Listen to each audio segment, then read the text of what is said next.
Welcome to Tentative Title with Tim. This is a podcast about creativity, about process, about filmmaking, and about screenwriting. Welcome everybody back to the podcast. Once again, wherever you are in the world, whatever time of day it is that you're listening to this, I hope that you're doing well and you're being creative and finding the stories that you want to tell, and just being fulfilled in that way. A topic that I wanted to talk about today has to do with I think there's this expectation that what we do has to follow a certain set of rules and has to kind of unfold in the same way as if we are making essentially a widget. It's like, well, you got your script, and then you got your revisions, and then you bring on a producer, and then you find a director, or if you're the director, you find a producer, and then you find a DP, and then you find a assistant director, and then you start getting your cast together, and blah, blah, blah, blah, blah, blah, blah. Post-production, then movie is out in the world. And, sure, it should work that way. It should be as easy as this happens, and then this happens, and then this happens, and then this happens. But that doesn't always seem to be the case. And I think it can be kind of, depressing or discouraging if we're not doing things in the order in which we, especially if you went to school and it was kind of drilled into you that, you do this and then you do this and then you do this and you do this. And, for the most part, it's like, yeah, that makes a lot of sense in a perfect world. But as a filmmaker, we're never really dealing with a situation of a perfect world. There's always something that happens, like I said in a previous episode, that when you decide to do something, that's when the universe says, oh, okay, you want to do that? Well, here's a bunch of problems that I'm going to throw in your way just to test you and make sure that you actually want it. And on the one hand, that is great, because it, if things are kind of going wrong, that means that you're on the path to hopefully making something that's worth all the trouble. But so we have this expectation that one thing is going to happen, and then another thing is going to happen, and then another thing is going to happen, and that's the way it should be. But on the independent side, sometimes that's not the way it goes. And, sometimes you end up doing something first when you should have been doing something else, like the steps. So what my point is that I recently was listening to the Directors Roundtable for this previous year, for the 2022 Best Picture nominees and the directors, and I was reminded at how there's no singular way to get to the vision that you want, and that is a reassuring statement to have, because of the fact that when you listen to these directors who are quite established, and they talk about the way in which they approached their film, which is being nominated for an Academy Award or possibly multiple Academy Awards, you begin to understand that it really comes down to what process works for the film that you're making. And it's different, and that's okay. And sometimes it does feel like you're starting from, the beginning. You don't know like exactly what the film you're making needs quite yet, but you do need collaborators. You do need people that can help you define what the process of making that film is going to be. And it's going to be different every single time. And as much as, like, for me, I want it to be cookie cutter, I want it to be, I've written down all the steps that I need to take, and I just need to go down the checklist, and, that's how I'm going to get this done. Not to say that having checklists is a bad thing, because, it helps you keep track of the things that are important to make sure you have in place. But when it comes to the process of making the film, sometimes it's not always going to be in the same order that you want it to be. It's going to be whatever the film itself calls for. And that's okay. Like, sometimes, you have a script if you're the one writing it, and, it may sit on your shelf for 10 years before you actually find somebody who wants to make it. And then once somebody really wants to make it, sometimes that might be a round of having collaborators come on board who want to make it, and maybe it doesn't work out. That's fine too. That's all part of the process. But when you start to bring people on, and then you are able to kind of share your vision, if you're the director, so if you're still the writer, you bring on a director who you feel fits the vision for your script. And, it's like, it's this constant dance that we have to do as creative people, where, we have something in mind for what it is we're trying to make. And it's a lot of it is just matching with people who have the same sensibilities, have the same kind of vision, and that takes a long time sometimes. But in terms of, like, say you got all your collaborators together, and now it's all about allowing them to bring to the table what you brought them on board for. Like, if you have a production designer who knows what the look of the film is supposed to be and how it's supposed, like, just the feel of it, they're able to kind of like run with what the script says and what the story's about, and that brings so many other ideas. You can bring on a DP who has, like, a vision for how it can be shot. Like, obviously the director is giving the vision, but the cinematographer can help hone that vision to be more than just what the director sees. Because, like, directing a couple films, I know that I don't know everything, and I've proven it that I don't know everything being a director on these films. So I need people who know what they're doing, who can look at this script that I have and be able to see it for what the story is, for what the story is about, but also to say, oh, well, how do you see this? Well, I saw it as this, and this. Well, actually, you could tell the story better by having a shot like this, or by, maybe the costume for this character should be more like this.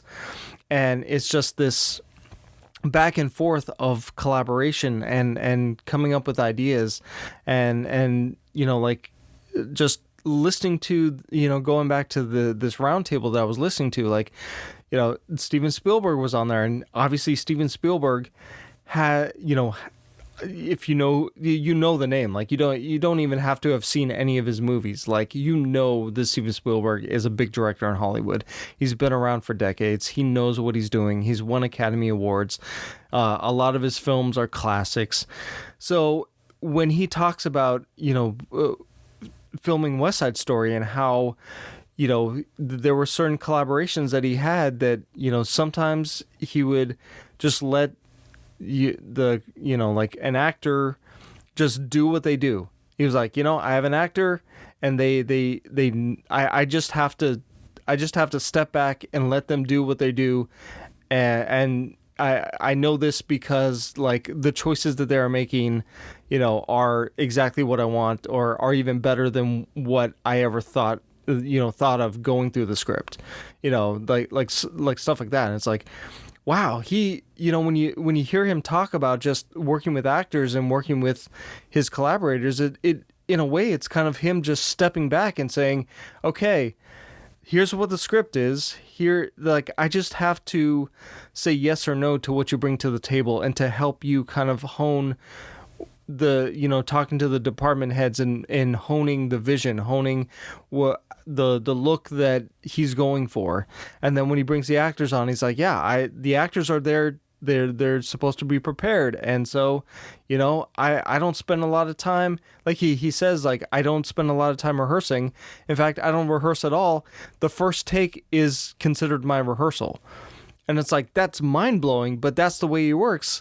But as opposed to like somebody like Francis Ford Coppola, who would he would rehearse for like 3 weeks, just like going over the script, talking about the characters, trying to define the relationships, just getting the actors to kind of like feel comfortable with the material, and asking questions, and really diving deep into every scene and what's supposed to be happening. He was more, and especially because he came more from a theater background, so he was all about rehearsing. And so for me, like, getting a story about Francis Ford Coppola, who loves rehearsing, and me coming from the theater, I'm like, oh, that sounds great. But also I understand the confidence that Spielberg has in his collaborators and his actors that he brings on. He's like, I hired you, or, whoever, obviously he casted. So he's like, I hired these actors because I know that, like, they're going to come to set prepared, because that's their job. And so when we're there and they're, they've gone through hair and makeup and we've done a blocking, rehearsal, then it's like, it's time to roll. And knowing that, like, he's hired people who are going to be prepared for whatever he throws at them. That I love that mindset as well. Is that, like, yeah, you're there to get the shot, to get the film in the can. It's not the time to have a full discussion on the motivation of a certain of your character, and stuff like that. So I just wanted to use this as a chance to kind of talk about just getting perspectives from many different directors, from many different writers, because there is no one way to do what we do. And like I said, as much as we would want it to be like a factory, kind of thing where you do all the steps and then at the end of it you get a movie.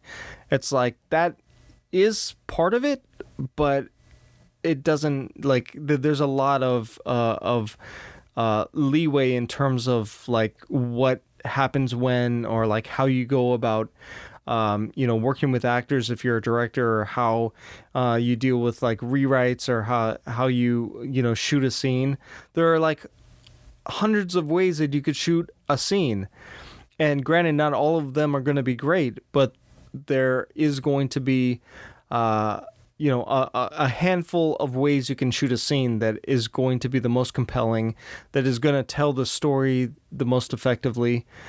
So yeah, it's just as much as we're like in this kind of, okay, you have a certain amount of days to shoot a film, and we got these locations, we got these like actors for a certain amount of time, and like there's all these constraints, and this kind of time ticking away and money being spent, that you want to be able to walk on set and to have the least amount of problems as you can, with the most prep that you can. But going back to Spielberg, he says a lot of times that he's like, yeah, all the time that I prep, I do that so that when I get on set, I can kind of throw that out the window and just look at what I have, and to he's there on set, he's looking at his actors, he's looking at what the set is, if it was built or if they're on location, and he's able to kind of throw that all away because he prepared himself to know what the story is and to know what the scene is about, that he can throw away any plan that he has and say, okay, well, this is what I got. This is where we are. This is what happens in the story at this point. Okay, we're changing the plan. This is what's happening. And that's really exciting. That's exciting to be able to just do that and to not be so rigid with like, well, now we got to do this shot, and now we got to do that shot, and now we got to do this shot, and now we got to do that shot. And it's like, maybe he comes on set and he's like, yeah, I had 10 shots planned for this. We can do this in the oneer, we can do this in one shot. No problem.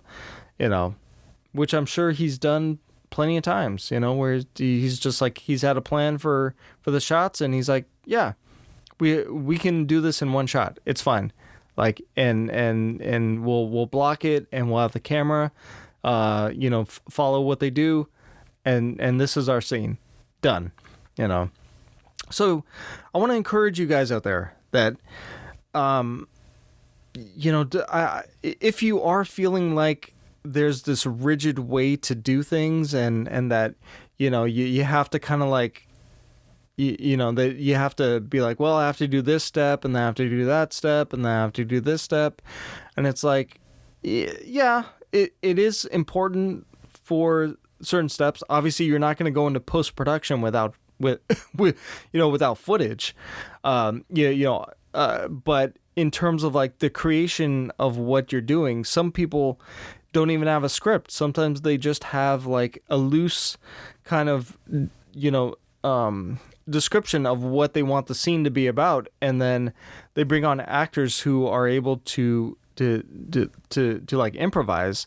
And so they're like, okay, these are the points you have to hit in the scene, and and this is what the scene's about, and then okay, go. And that's how they do it. Other people are very, want to have every word on the page. Like I'm very much like that. I want to make sure that when I go into production, that I'm reading through a script that I can see in my head, that I can see the moments, I can see, I know what the dialogue is supposed to be, and even if that changes on set or through an actor, given a really good note about about a line or, those like changes.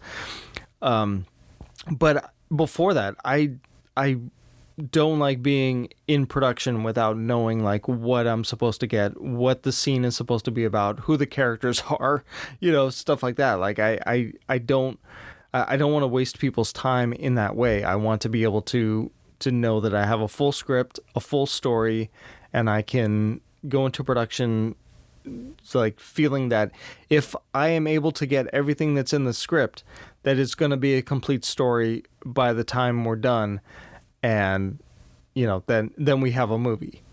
But some people don't do that. Like I said, they are very much like, this is going to be an improv thing, or I have a handful of scenes that I'm going to shoot, and I'm going to go away and edit them, and then I'm going to see what I got and come back and bring back actors and crew and fill in all the blanks that I missed the first time around.